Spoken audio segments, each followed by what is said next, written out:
Frères et sœurs dans le Seigneur, soyons encore en cette matinée richement bénis, que l'amour de Dieu, que la paix, la grâce de Dieu soit encore notre partage en cette nouvelle journée dans le saint nom de Jésus-Christ. Alors ce matin, je viens partager une pensée. Alors cette pensée, elle concerne les différents événements que nous pouvons vivre dans le monde aujourd'hui. Nous entendons parler en divers lieux de guerre et de bruit de guerre, comme nous avait déjà annoncé le Seigneur Jésus. Mais que nous dit le Seigneur Jésus? Il nous dit, ne vous laissez pas troubler par ces événements. Alors ça signifie que, au lieu de nous troubler, ces événements doivent affermir notre foi. Affermir notre foi dans quel sens? Ça doit nous aider à comprendre que la parole de Dieu est vraie et que tout ce qui a été annoncé d'avance va s'accomplir. Mais quelle attitude aujourd'hui, quel comportement aujourd'hui devons-nous adopter face à tous ces événements qui arrivent? Comment devons-nous nous préparer aux événements de la fin du monde? Le Seigneur Jésus nous a déjà donné quelques pistes. Il dit, tenez-vous prêts. Il dit, veillez et priez afin de ne pas tomber dans la tentation, car votre esprit est plein de bonne volonté, mais votre chair est faible. Le Seigneur Jésus insiste beaucoup sur le fait d'être vigilant, sur le fait que nous devons nous tenir prêts. Prêts à quoi? Prêts à ce qu'à n'importe quel moment, il puisse revenir. Il dit, si le maître de la maison savait à quelle heure devait passer le voleur, il veillerait toute la nuit. Bien-aimés, si nous savions l'heure exacte à laquelle Jésus devait revenir, bien-aimés, nous veillerions. Mais nous ne savons pas. Et dans cette attente, le danger pour nous est de nous relâcher. Le danger pour nous est de nous laisser aller. Et le Seigneur Jésus en parle. Il en parle dans Luc 12. Luc 12. Alléluia. Il dit, quel est l'économe fidèle auquel le maître va confier tous ses biens?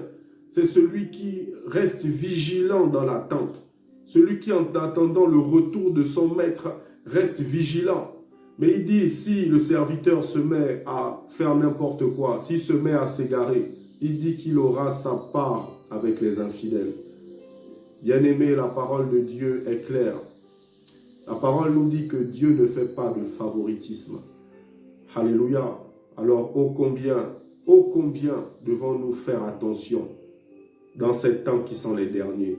Mais vraiment, j'insiste sur le fait que nous devons être sereins. Mais nous ne pourrons être sereins face à ces événements si nous ne restons attachés à Dieu. Selon qu'il est écrit, attachez-vous à Dieu. Qu'importe ce que vous pouvez traverser et vous aurez la paix. Alléluia, la paix véritable ne dépend pas des circonstances que nous traversons. Elle dépend de la parole de Dieu. À cela, le psaume 46 nous dit, Dieu est pour nous un refuge et un appui, un secours qui ne manque jamais dans la détresse. C'est pour ça que nous sommes sans crainte quand la terre est ébranlée et quand les flots mugissent. Ce verset, je me rappelle encore au début du Covid, c'est l'un des versets que l'Esprit m'avait donné et qui m'avait permis d'avoir la paix. Donc plus que jamais, bien-aimés frères et sœurs, les circonstances dans le monde, l'ambiance générale dans le monde va peut-être se dégrader. Mais Jésus dit, vous êtes la lumière du monde. Nous sommes la lumière du monde. Bien-aimés, si ceux qui sont la lumière, eux aussi deviennent ténèbres, Comment est-ce que la lumière de Dieu peut-elle encore rayonner dans le monde? Nous sommes la lumière du monde. C'est par nous que Dieu va passer pour impacter ce monde. Alors nous devons avoir la foi. Quand le monde va être dans la terreur, nous devons être dans la sérénité. Nous devons être dans la paix. Nous devons être dans l'amour. Par la grâce de Dieu. C'était pour partager ce petit message ce matin. Dans 2 Pierre 1, il donne un certain nombre d'éléments qui peuvent nous permettre encore d'affermir notre vocation et notre élection. Il dit, la divine puissance de Dieu nous a donné tout ce qui contribue à vivre l'amour et la piété. Il dit, à cause de cela même, faites tous vos efforts pour joindre à votre foi la vertu. À la vertu, la patience. À la patience, la tempérance. À la tempérance, la piété. À la piété, l'amour. À l'amour, l'amour fraternel.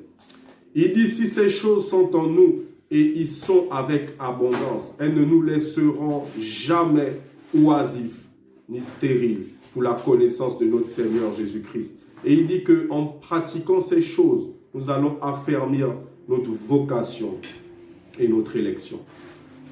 Bien-aimé, la parole dit, le monde passe et sa convoitise aussi. Seuls ceux qui font la volonté de Dieu demeureront éternellement. Alléluia.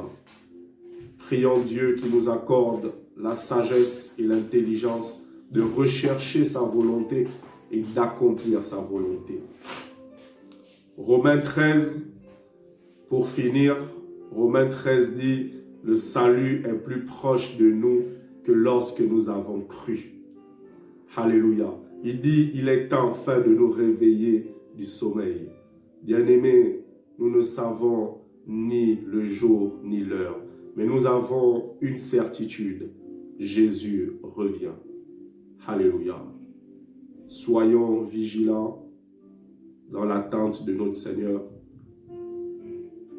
Faisons preuve de sagesse.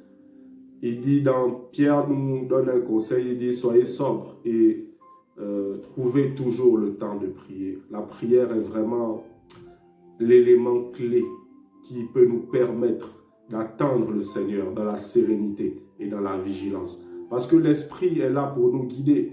L'Esprit est là pour nous avertir. L'Esprit est là pour nous conseiller. Si nous marchons dans la communion avec lui, bien-aimés, l'Esprit nous guidera, il nous conduira à bon port. Alléluia. Il y a une louange qui dit, celui qui tient la voûte connaît bien la route. Et dans nos pires déboires, il nous donne la force d'y croire. Soyez richement bénis en cette journée. Je prie que la paix, que l'amour et la grâce de Dieu soient notre partage dans le saint nom du Seigneur Jésus-Christ.